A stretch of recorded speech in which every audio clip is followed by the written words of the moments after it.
게임 중독과 메타버스. 요즘 뭐 이렇게 메타버스.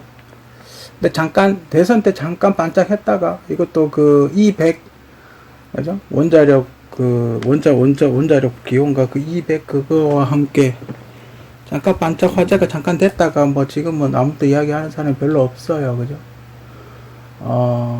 그래서 게임 중독과 메타버스. 뭐가 다르고 뭐가 같고 뭐가 다른지에 대해서 한번 좀 이야기를 해볼까 합니다. 이름만 다른 같은 분야. 메타버스라는 그 용어가 생긴 지는 언젠지 그 무슨 책에 이렇게 나와 있었다고 뭐 그렇게 이야기하는데, 여러분들 그 마블 영화 많이 보셨죠? 그것은 무슨 유니버스 어쩌고 뭐 이런 얘기 하잖아요. 그거랑 같은, 그러니까 뭐 한 개를 이렇게 묶어버리겠다 뭐 이런 개념이에요. 그렇다면 이거는 가상 세계를 하나로 묶겠다. 즉 영화 매트릭스와 같은 세계를 만들겠다. 그런 의도, 그러니까 그러니까 급이 떨어지는 매트릭스 같은 걸 만들겠다. 그런 의도 같아요. 그죠? 그래서 만약에 이 메타버스를 만들려고 한다면 필수적으로 그래픽이 있어야 되겠죠. 현실 세계와 구분이 안 되는 가상의 어떤 멋진 세계가 있어야 되겠죠. 그죠? 거기에 우리가 접속을 해서 들어가게끔 만드는 무슨 원이라고 하는 게임이 있었죠. 이렇게 가상현실 그 슈트 있고 3D 안경 끼고 이렇게 게임 접속해서 들어가는 뭐 그런 걸 만들겠다는 거예요. 그럼 이건 필수적으로 게임 산업이 뒷받침돼야 된다 이 말이에요. 근데 우리가 민주당 정권, 과거 민주당 정권에서 이야기했던 여러 가지 사례들을 한번 생각을 해보자고요. 불과 얼마 안 됐으니까. 게임 중독은 정신병이다라고 그렇게 주장을 해왔어요. 근데 뭐 그거는 WHO에서도 그렇게 이야기를 했으니까. 근데 예전에도 이야기했지만 WHO에서 게임 중독은 정신병이다라고 했던 그 개념은 그 닌텐도 게임이었나? 거기서 애기들이 너무 일찍 게임을 접하다 보면 간질 발작을 일으키는 일부 게임에서 그런 증상을 보였어요. 그래서 WHO에서 이제 그 주의하라. 너무 어린 친구들한테 게임을 너무 오래 하게끔 방치하지 마라라는 어떤 그 경고성 의미라고 저는 개인적으로 이렇게 생각을 하거든요. 근데 성인은 자기 감정을 컨트롤할 수 있는 성인은 그냥 뭐 우리가 야구하듯이 축구하듯이 테니스 치듯이 게임 좋아하면 게임 하는 거죠. 근데 그걸 이렇게 전체적인 게임도 그 종류가 여러 가지가 있는데 꼭 바다 이야기 같은 그런 빠찡코 같은 거는 도박성 게임만 생각을 한 것 같아요. 그죠? 실제로 그 좀 안 좋은 일을 당했던 여러분들, 게임 중독에 좀 안 좋은 일을 당했던 여러분들은 대부분 그 막고 포카 이런 거에 어떻게 게임 머니를 현금화 시키는 어떤 도박 같은 그런 게임장, 그러니까 스타일만 다르지 바다 이야기랑 별반 다르지 않는 전부 그런 거 하다가 돌아가신 분들이 대부분이에요. 그죠? 그런 거 연습하거나 아니면 게임 머니를 환전할 수 있는 그런 시스템이 있는 게임을 하다가 막 3, 4일 막 진짜 카지노에서 도박하듯이 도박하다가 돌아가신 분들이 대부분이에요. 근데 대부분 이제 그런 식의 사건이 많았는데 다른 뭐 RPG라든지 뭐 스타크래프트라든지 뭐 이런 전혀 상관없는 그런 게임들까지 다 싸잡아서 정신병이다 이렇게 이야기를 한 거죠. 그러니까 정확하게 이야기하면 게임 중독은 도박성 게임 중독인 거죠. 그죠? 바다 이야기와 같은 도박 게임성 중독인 거죠. 그냥 게임은 아니고 도박 게임 중독인 거죠. 그죠? 이거 좀 구분을 해야 되지 않나? 어떤 사람이 교통사고를 내지만 모든 사람이 다 교통사고를 내진 않잖아요. 교통사고가 나긴 하죠. 과속하는 사람도 있고 뭐 자동차 경주하는 사람도 있고 드리프트 하는 사람도 있지만 모든 운전자들이 다 그렇게 하진 않잖아요. 그죠? 소수의 몇몇 사람이 그랬다고 해서 전체를 다 싸잡아서 용하는 건 좀 아닌 것 같아요. 그죠? 그거는 어떤 게임이 어떤 것인가에 대해서 이해가 부족하고 지식이 부족한 상태에서 그냥 뭐 어디에서 WHO에서 그런 이야기 하니까 거기에 편승해서 이야기하는 게 아닌가. 그죠? 좀 개인적으로 그렇게 생각을 해요. 왜 메타버스를 이야기하나? 메타버스도 우리가 이미 온라인 게임을 해봤었던 여러분들이 있을 거예요. 그죠? 게임 좋아하시는 분들 중에. 그 온라인 게임을 현실 세계로 만드는 거죠. 그러니까 우리가 왜 온라인 게임은 가상의 어떤 세계를 모델로 하지 않습니까?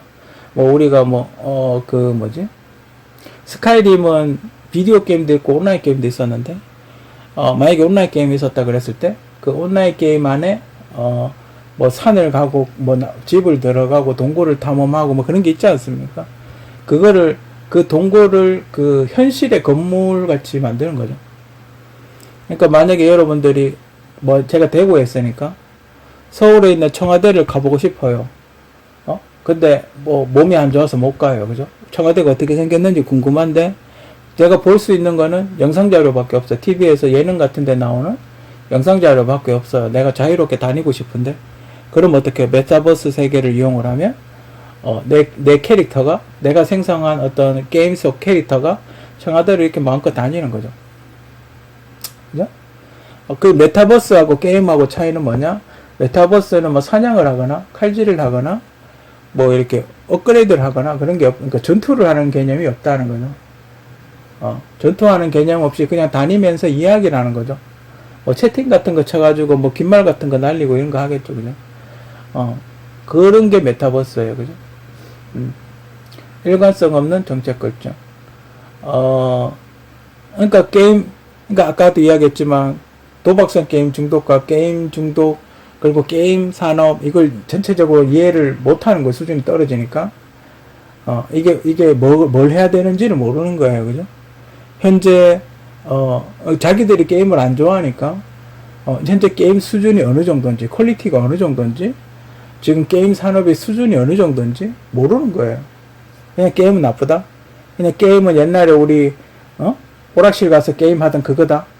그렇게 생각을 하는 거예요, 그죠? 이 게임 관련 이 기술이 얼마나 많은 곳에 응용이 되고 앞으로 미래 산업에 얼마나 많이 이용이 될지, 그죠?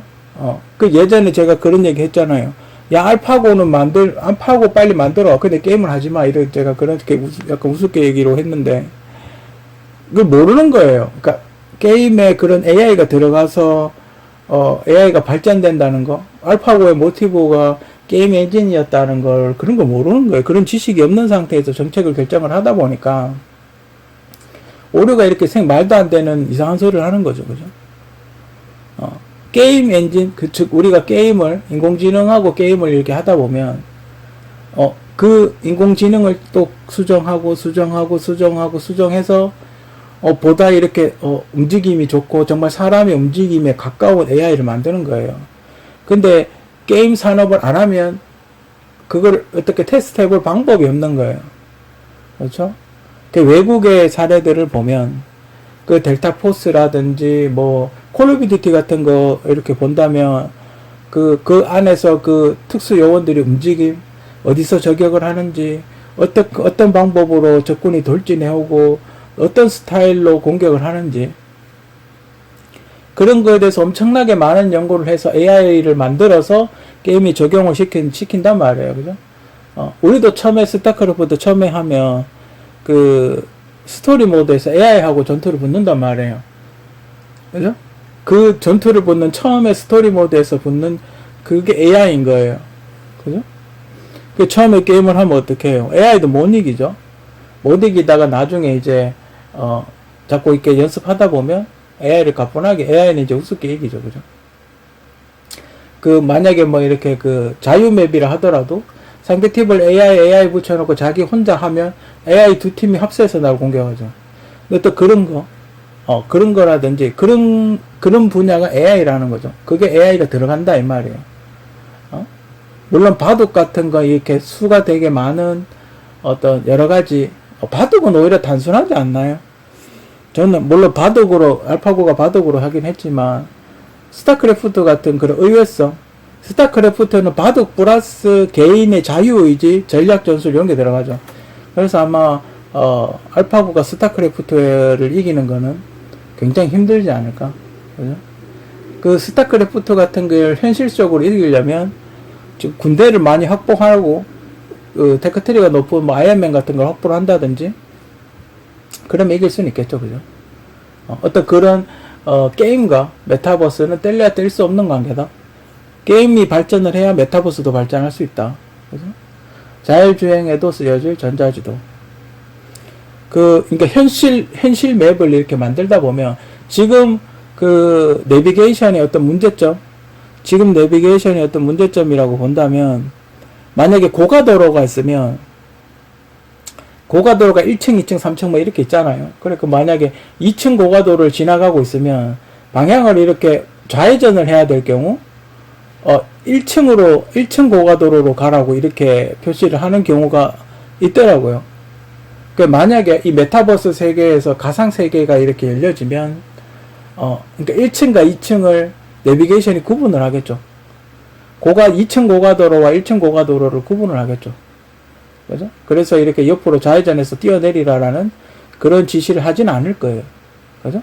좀 더 정밀하고, 이렇게 높낮이, 그러니까 뭐 X축, Y축이 있다면, X축, Y축, Z축을 확실하게 구분하는, 그런 어떤 좀 더 한 단계 발전된 내비게이션이 되겠죠.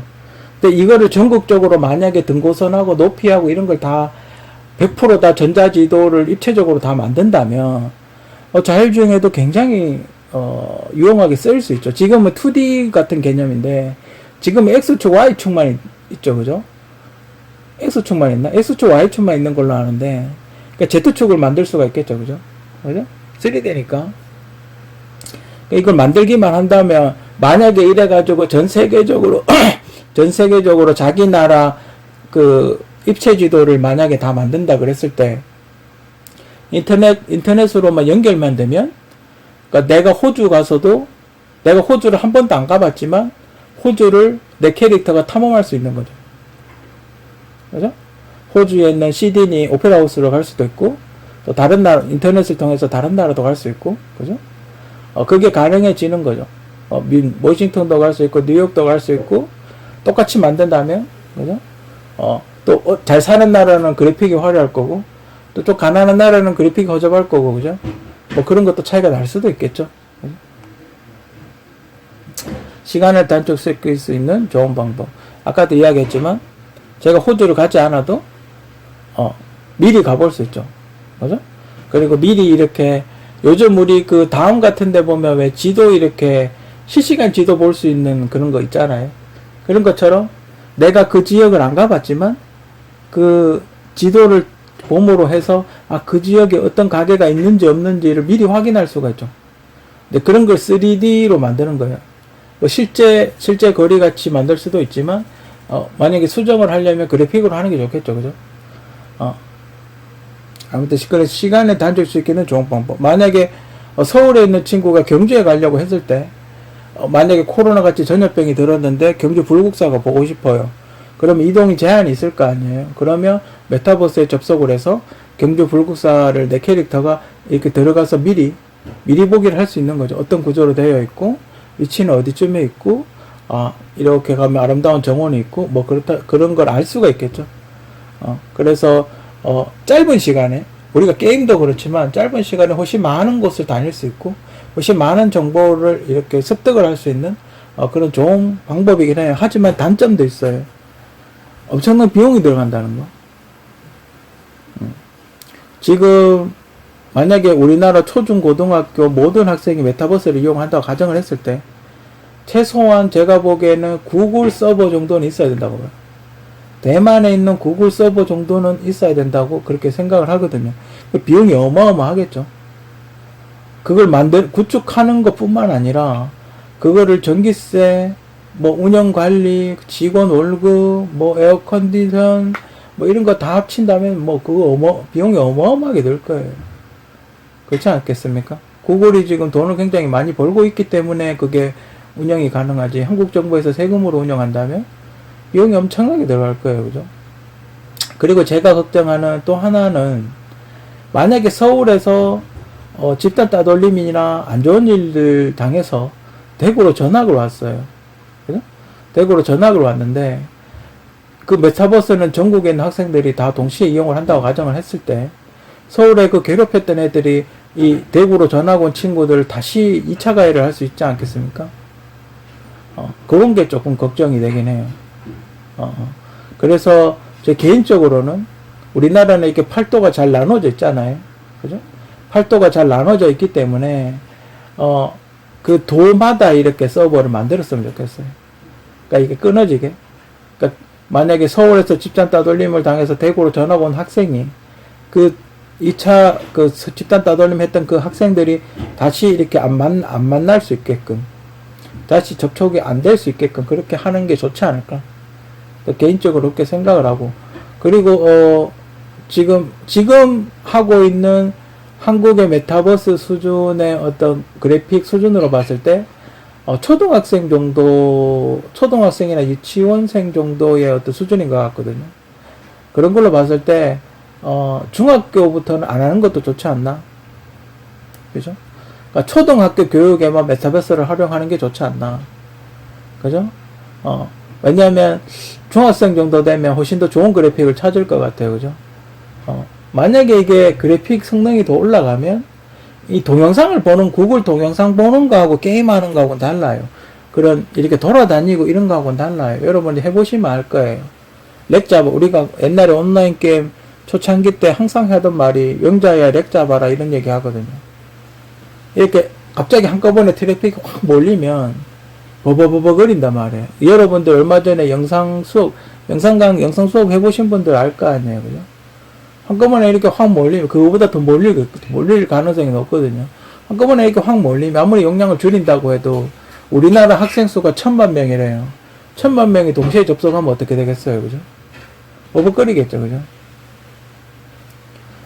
아직 아무리 슈퍼 서버를 쓴다고 하더라도 한국에서는 지금 이제 5G고 이러니까 한번 시도해볼까 이러는 건데, 그거는 5G 속도가 빠르다고 해서 되는 게 아니에요. 왜냐면 계속 접속을 하고 있기 때문에.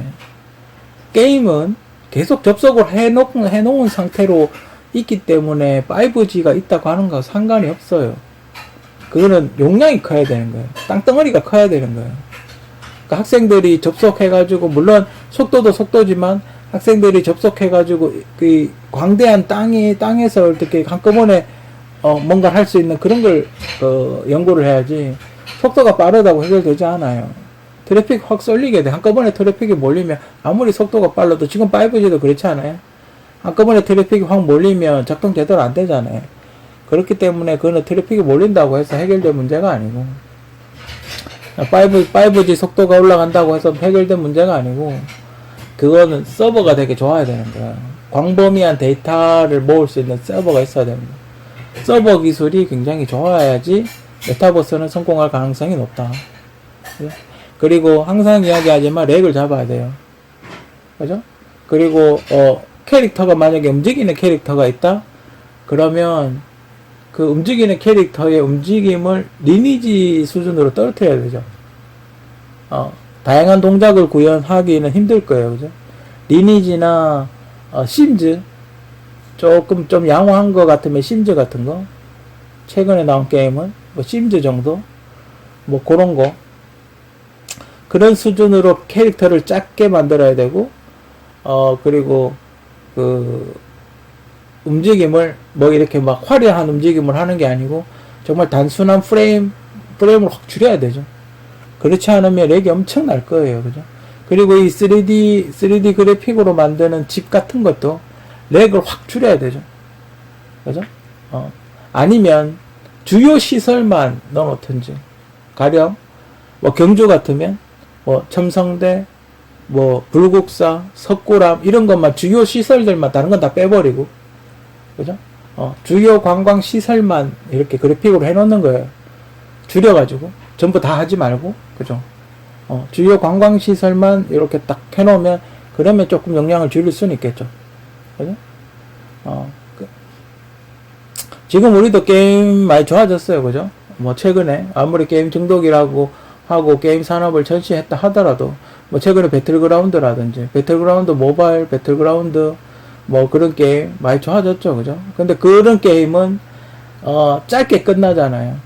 그러니까 학교 수업 1시간 내내 접속하지 않고 1시간 이내에 했다가 한 판이 끝나고 다시 로딩을 하고, 그리고 게임이 더 빨리 끝날 수도 있고, 맵이 작고, 분명히 메타버스 맵은 엄청나게 클 거란 말이야. 그죠? 만약에 뭐 이렇게 구분을 짓는다면, 만약에 대구에서 만약에 뭐 강원도 서버를 접속해서 강원도에 있는 어떤 문화재를 보는 거죠. 그죠? 강원도 서버에 접속해서 속초로 가는 거죠. 속초나 뭐 강릉이나 뭐 경포대나 이런 데 가는 거죠. 그런 식으로 해야 되지 않나. 그러면 뭐 경기도 서버, 전라도 서버, 충청도 서버, 경남 서버, 제주도 서버 뭐 이렇게 그렇게 가면 좋지 않을까? 그렇게 하면 트래픽이 좀 줄지 않을까? 그죠? 왜 이렇게 좀 분산시키는 방법이 있을 때, 조금 분산시킬 수 있을 때, 1,000만 명이 한꺼번에 동시에 접속하지 않을 테니까, 그죠? 뭐 그런 방법도 괜찮죠. 그런 걸 연구를 해야 될까? 아마, 지지부리한 거는 이렇게 정리를 해야 될 거예요. 그죠? 그죠? 중요한 문화재나 아니면 뭐 경주 같으면 황룡사지 구청 석탑 같은 걸 복원해서 들어가게 만든다든지. 그죠? 옛날 그 경주의 어떤 신라시대 경주 도시를 복원을 해서 경주 도시 복원하고 옛날 백제 시대 도시를 복원한다든지. 그죠? 그런 걸 복원을 해서 그때는 어떻게, 이 궁궐터가 있었나? 그런 걸 3D로 복원을 해서 들어가 보는 그런 걸 하면 좋겠죠. 그죠? 문화유산과 디지털 보존과 발전. 아까도 이야기했지만, 그런 식으로 성을 보존하고, 이 성을 어떻게 만들었나, 더 나아가, 이 성은 어떤 구조로 만들어졌고, 어떤 장점이 있고, 또, 어떤 방식으로 만들어졌나, 그런 거를 이렇게 자세하게 설명해주는, 뭐 그런 게 있으면 좋고, 그죠? 시간을 확실히 단축시킬 수는 있을 거예요. 그죠? 그리고 몸이 불편한 사람도, 우리가 유튜브 보듯이, 몸이 불편한 사람도 그 지역에 어떤 여행이 있으면 볼 수도 있을 테고, 그죠? 문제는 용량이에요. 그죠? 문제는 용량이고, 얼마나 렉을 줄일 수 있냐. 그리고 얼마나 동시 접속했을 때 서버가 터지지 않고 버틸 수 있나. 그게 핵심 관건이에요. 그죠? 메타버스의 성공은 얼마만큼 좋은 서버를 누릴 수 있나. 얼마만큼 좋은 서버를 확보를 하나. 얼마만큼 많은 양의 데이터를 모을 수 있나. 그게 핵심 성공이고, 또 뭐 조금 더 재밌게 하려면 뭐 여기저기 아이템 같은 게 있으면 좋겠죠. 그러니까 폭력적인 아이템이 아니라 뭐 석굴암에 갔더니 어떤 아이템 잘 찾아보니까 어떤 아이템이 있고, 뭐 불국사에 갔더니 어떤 스님 아이템, 승복 아이템을 주고, 그죠? 뭐 그런 거, 뭐 이렇게 스킨이라든지 이런 걸 뭐 얻을 수 있다든지, 뭐 그런 약간 재미적인 요소 같은 걸 집어넣으면 훨씬 더 좋겠죠. 그죠? 아무튼 게임이 발전해야 메타버스도 발전한다. 그죠? 메타버스 가상현실의 전 단계는 게임이다. 게임을 이렇게 천대하고 게임을 이렇게 발전을 저해하면 메타버스 발전도 없다. 그죠? 일본에서 옛날에 그런 얘기가 있었죠. 일본에 여러분들 뭐 소니 플레이스테이션 게임 잘 아시죠? JRPG라고 하는 그런 게임들 재밌잖아요. 그죠? 그래서 그 게임이 재밌다 보니까 과거에 어떤 얘기가 있었냐면, 그 유명한 게임사의 신작이 나오면 그 아내와 잠자리를 멀리한다 이런 정도로 그 게임이 되게 유행이었어요. 그럴 정도로 게임이 되게 일본에서는 광범위하게 그렇게 만들어졌는데, 일본에서도 여러분들 많이 보는 애니메이션 있죠? 애니메이션 같은 거 많이 보면 그게 그렇게 돈이 되지 않는데요.